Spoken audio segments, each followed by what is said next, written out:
Jersey Catholic.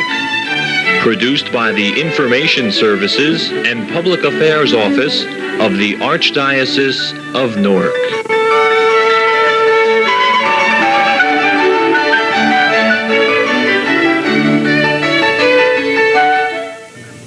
Over the years of New Jersey Catholic, we've had a variety of different ministries, and today is one very unique one. I'm with Sister Antonelle, who has a ministry to Jersey City street gangs in a group called The Promise. She is a person who is raising the level of awareness on the part of street gangs in Jersey City to kind of understand themselves in the world that they're in.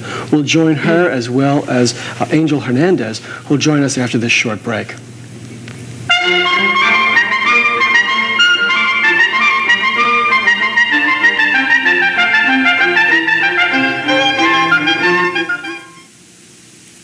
I'm with Sister Antonelle. Now, Sister Antonelle is one of the most creative people I know, and as principal of St. Anthony's School in Jersey City, she looked out her window one day and realized there were kids outside the school as well as inside the school. Sister Antonelle, welcome to New Jersey Catholic. Thank you, Father Michael. Well, you came from being principal of that school to actually go out on the streets and develop a ministry with street gangs. That's unique. Well, how it happened was, as principal of the school, I frequently encountered young people who would gather out in the schoolyard to beat up some of the students in my school. And so I'd look out the window and I'd get brave and I'd walk right out to them and invite them in. And very frequently, by having them in the office and having them sitting around chatting with me and listening, doing a lot of listening, I realized that there were needs out there on the street that weren't being met within the walls of the school. Yeah. What kind of needs do you immediately see among those kids? But I think there needs to be a sense of achievement. Everybody likes to feel a certain sense of self-esteem. And very often, the students who don't make it academically in school, they don't make the basketball team, and they don't really fit in or plug into the system. They need a sense of belonging. And a street gang provides that. It provides adventure, excitement, belonging, and a certain type of reputation. Yeah. That is not accomplished to the normal channels of school or athletics or what have you. I think for our audience, we have to tell where this is. We're talking about Jersey City, and I think for most of our audience, which is in the suburban sector of our state, they'll probably know the neighborhood immediately when they realize that it's almost adjacent to the Holland Tunnel. And even far more beautiful than that is the fact that we have the whole New York skyline right out our window. We can see the Wall Street, and we can see the Twin Towers, and we can see Madison Avenue, the most beautiful view. And on our side of the river, we're trying to redevelop. And while we're trying to redevelop the city with buildings, I guess there's an old saying, you don't build a city, just with buildings unless the builder also grows. And that's why we're concerned about kind of building up the important resource, the people. What age group are you dealing with primarily? I'm dealing primarily with 13 to 23. And is there just a stark contrast in the expectations of these kids who live on the street, are street-wise, and the view of New York, which is it's Gotham, it's the promise of so many people who have really made it financially. Do these kids feel caught? I think so, because the job market is so limited. If you don't have a high school diploma, if you don't have good skills in reading and writing or filling out forms, if you don't have the know-how to go to the agencies that can give you the upward mobility, then you're really stuck. And I think a lot of the kids see themselves stuck. Now you have been in education and have taught on every level, including being principal. What made you decide to give up your principalship to really get out on the streets with kids? I knew that there were so many educators who could fill the role of principal. I didn't know if there were enough people who had the insight to see what was happening to the young people on the outside. And I felt that I had been born in Jersey City and raised in Jersey City, and I had loved the opportunities that I had in downtown Jersey City. I had taught there about 15 years ago, and I saw young people really make it. And I came back after a period of time and saw a big change in the city. And I realized that there just had to be new ways of motivating people. And that's why I decided to make the move, to find some creative way that if they don't come into the system, then somehow someone who knows the system has to go out to them. Precisely, sure. I'm sure people have said to you, what is a nice nun like you doing on the street with I would assume, kids that ordinarily have relatively little association with the church. I mean, do people question you about this from time to time? They do. And I tell them that all of the young people that I've met out on the streets have been respectful, friendly, and brutally honest. And that's why we try to set up a forum that they could tell their story to the people of the community. And we did set up a meeting date, and we got about 15 leaders together who said they thought this would be a great idea. And they brought members of their groups. We invited some people from the community, and we had about 100 people. And the people told their stories. The young people told their stories. They really wouldn't be out on the streets fighting if there were facilities for them to participate in recreational activities. They really wouldn't be out there stealing and robbing and mugging people if there were jobs for them to gain money. And so I think the city heard them. We've gone to City Hall, we've put things in the newspapers, and we went to neighborhood association meetings. And with a little bit more public awareness, we hope that the people will realize that if there's vandalism, mugging, and killing, then maybe the community has to provide a little more money and interest in youth programs. And resources that are really going to address the needs of this kind of student or this kind of youth. Right. So often we think of the educational system as the only way, the traditional educational system. Yours, in a sense, is a non-traditional educational force. Am I correct? One of the amazing statistics that always strikes me about Jersey City, and this runs into thousands, is that 50% of the kids who start high school never finish. And I meet these kids on the streets, and they've dropped out of school at age 16. You can't go to evening school or take your GEDs, or you really can't plug into anything until you're 18. And so between 16 and 18, there are thousands of young people with no alternatives. Many of them drop out a lot sooner. Now, in order to get welfare, you have to be enrolled in school. So a parent will make sure that a kid gets enrolled, but you don't have to attend school. You see, the social worker will just say, is he enrolled? If there's no official withdrawal, you could play hooky as long as you want, as many days as you want, get a failure at the end of the year, repeat your freshman year 3 times, and by the time you're 16, you drop out as a freshman. But you've been out on the streets all those times. And there are hundreds of kids who are almost like the dogs that are let stray, and they meet each other. And they meet in the playgrounds, and they're dull, and it's boring, and it's tiresome. They really have nothing to do. And so a group of them wander the streets looking for things to do, and they'll go from one schoolyard to another schoolyard to another schoolyard. You need money to have fun, to do anything. And so they'll start attacking some of the kids coming back and forth from school, take a jacket, take some sneakers, pull a gold chain. While we're not endorsing this activity, we understand how these kids can be put in that kind of climate. And once they withdraw officially from school, the parent doesn't get welfare, so there's really no way of providing the shirt on his back or the sneakers or the jacket that he might want. So that they'll steal for personal use. And the rest of the things get stolen just to have a little entertainment. I guess I could also mention the fact that you have been really doing this for the past 3 months, is it? Yeah, 4 months, I guess, But in September. it's been in a planning process, which also has called you to get help, I assume, from various funding sources to keep your work going. Your base of operations is still at St. Anthony's, at the convent there? No, I live at St. Anthony's Convent, but St. Michael's Rectory had a center which was just ideal because it overlooks the park. And anybody who plays hooky usually ends up roaming in the park. So I just could look out my window and I see a body roaming, and I get my coat on and go across. Now, how have you gathered some of these leaders from these various groups? Physically, you have to meet several of these leaders. Some of them I just met walking the streets, and it's strange because it's school time, and I'll go up to a fellow and say, you really look like you're the age you should really still be in school. How come you're not there today? What's the matter? Or I'll go up to a group and I'll say, there's been some trouble at the local Catholic high schools. Kids have been being beaten up and gangs have been attacking. Do you know anybody who might be doing that? Not that you belong to a gang or that maybe you've done it, but you go to the school that there are lots of gangs. Did you hear anything? And the kid will say, no, my gang didn't do it. I belong to a gang. In fact, I'm a gang leader myself.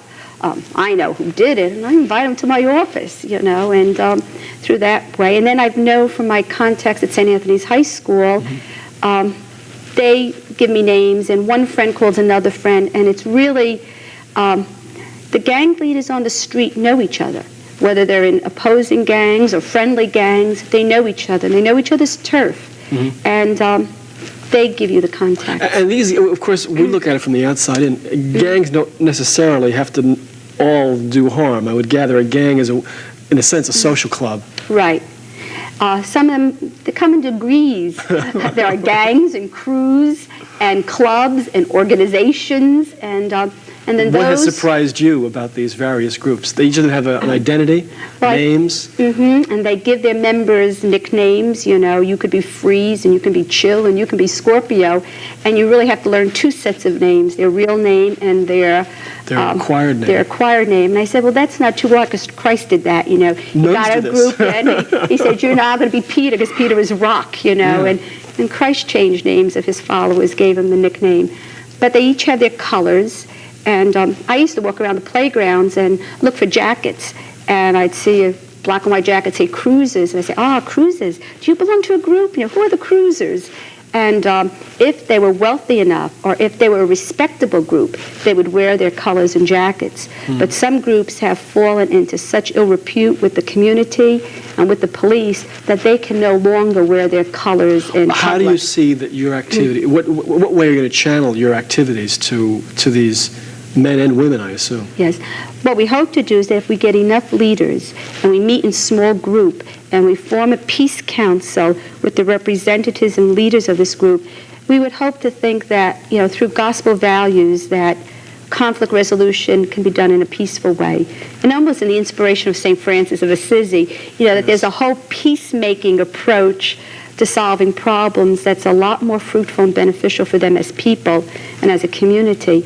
And hopefully then, with their influence, they can go back to their own men and women and encourage them to use more peaceful ways and more just ways, because some groups are very sensitive to justice. They believe if we're going to have a rumble, it ought to be fair. You know, we go one-on-one, and then if you bring in one of your people, then one of mine go in.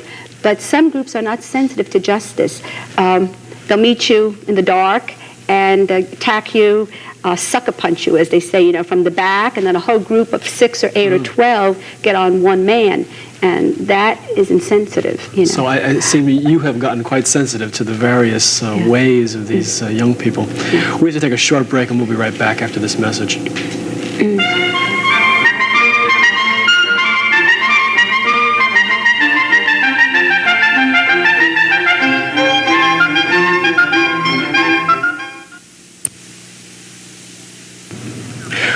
We've come back now with Sister Antonelle, and we've been joined by Angel Hernandez, who is a member of Sister Antonelle's The Promise Group. He also has his own gang in Jersey City called the Zodiacs. Welcome to New Jersey Catholic. Thank you. Good afternoon, Father. Angel, maybe you can just tell us, why is Sister's peacemaking effort so important to some of the young people in the gangs in Lower Jersey City? Well, it's important because what I would like, and my members would like, and everybody else in the city would like, is that we would like to have more activities, more use of the city, and have more councilmen for everything, you know, for everybody, you know, because also the jobs are out there tough to get, you know, and to find. So I want to communicate with everybody, and everybody should be communicating with each other. Now, I know you've been to City Hall in Jersey City with Sister to make your case. Yes, it was very exciting. You know, I was kind of nervous, but I spoke out and they gave me an applause, and it was nice. And I just let them know what we wanted and what the people wanted, and how to make crime and the streets a little bit safer for us and for the elderly too, because there's old people that walk through the park where I live in 9th Street in Jersey City, and they walk very scared, very nervous. They see a youngster or two hanging out in the corner of the park, and you know, they figured they're gonna mug me, so they just go all around the corner and they just take a trip to the other side. You think that it's a kind of a different way? Nuns and priests just don't necessarily get involved with street gangs too often, do they? No, they don't. Sister's the first, and maybe the last. And I figured, you know, for a sister, she has guts, or she has a privilege of her own, you know, that is good, you know, because I never seen a sister or heard of a sister that just would come out in the street and try to help youngsters, because most people, even the people on themselves in the community, don't do that. Yeah, they're frightened. Do you They're find very that? frightened. Do you find that in Jersey City, as in many urban centers? I think because the newspapers each day have headlines about the various mugging, and they'll say that the juvenile crime rate is 35% up, and headlines will say Hudson County has one of the largest juvenile crime rate. And so people see that in the paper, and they do experience it themselves or from their neighbors. And so there is, I think, a justifiable fear sometimes. Sure. Now, you not only are going out to the young people in Jersey City, but you're also trying to get young and old to interact, to know a little bit more about one another. How's that happened? Right. Well, once we made known this program, I did work with the police on all levels, the detectives, the juvenile units, and they too need hope and encouragement because they find their jobs very, very frustrating, even though they come with a lot of dedication. And so they welcome whatever help you can get. So we went to the neighborhood associations. We've reached out of Hudson County. People in Bergen County have invited us to tell what life in the changing city is like. And we found that there was a group called The Older the Better at Felician College, and they invited us, and they're sponsoring some money to get some youth to make a weekend retreat. And we did have an honor society from Felician College, their Kappa Gamma Pi, which adopted the Promise as their project, and they are going to raise funds for whatever materials and resources we need. We've approached some local businesses, and we got some free typewriters, some file cabinets, some chairs, and someone else donated Christian comic books, and some people give board games. We even had a woman from Garfield who crocheted all types of hats for the younger people because she feels that in wintertime it's cold. I guess the biggest contribution comes in the people who volunteer their time and their talent. And how does that work? Well, I have one married woman who full-time, Pat Gordon, is now working with me, full-time in counseling and public relations and development. I have a young man, Jesse, who runs his own little small business. He has his master's in urban studies, does counseling for CCS on the side, and gives 3-4 hours a day. And we So you're trying to meet the kids where they are. Right, and we have about 20 people in the community who have called. Detectives, policemen off duty, bus drivers, people who work with the Coast Guards, different expertise, Boys Club members, people of maybe Spanish associations like the Espira, the Paco, who say, we like what you're doing and we really want to help young people. We don't have a whole lot of funds, but if we all put our talent together and work towards this, we think something can happen. How many gangs are there that you know of in your area?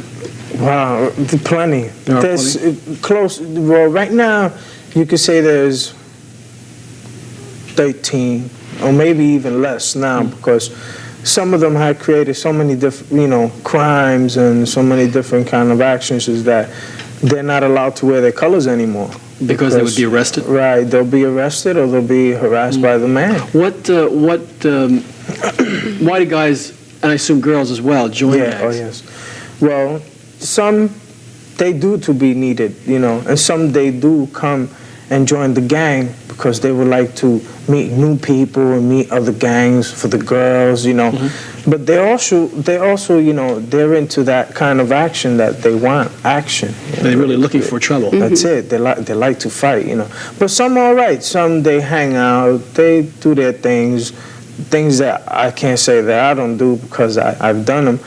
But most of them consist is hang out. Well, when does hanging out become when does it really become a problem? I mean, you could hang out for so long, but then there are bills to pay and there's a possible future. I mean, when do people come to realize maybe I have to get back to school?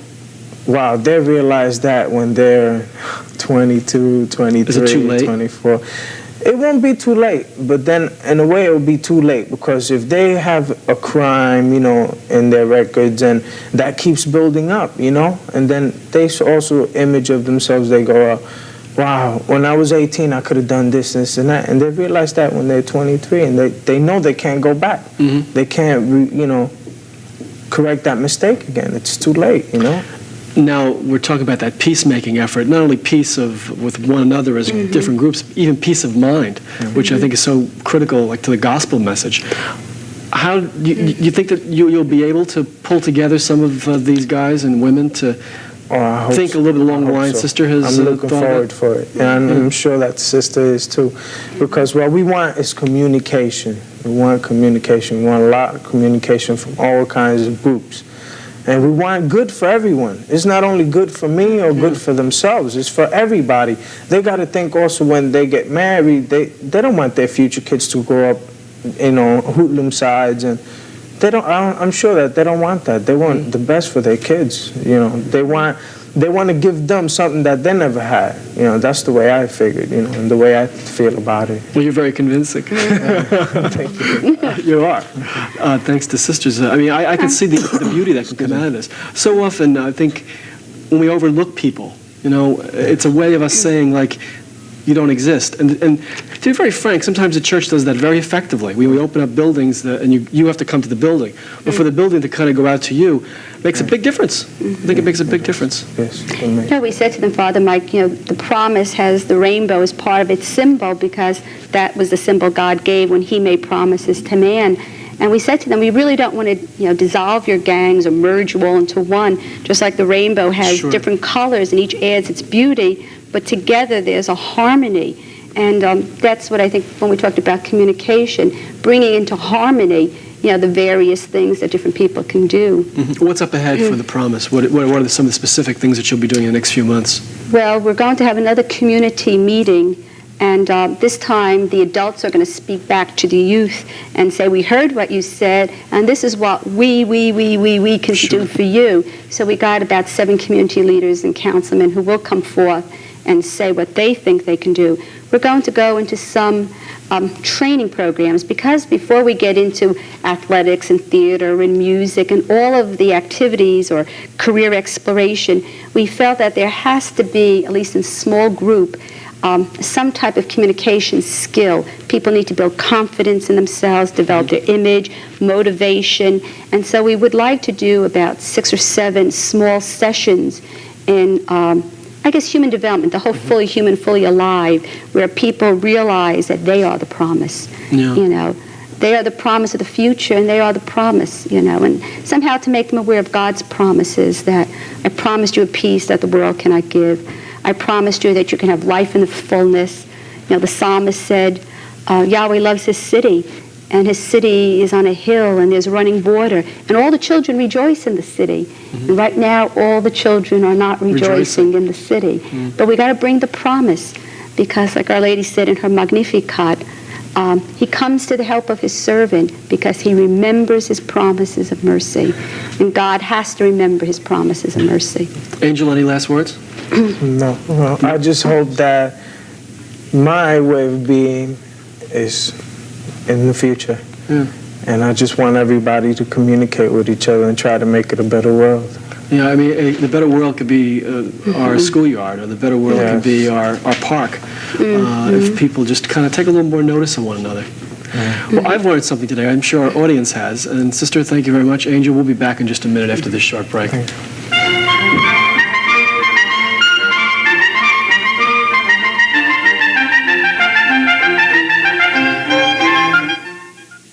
Short words. Come in weakness, find strength. Come in sickness, find health. Come in chains, find freedom. Come in confusion, find peace.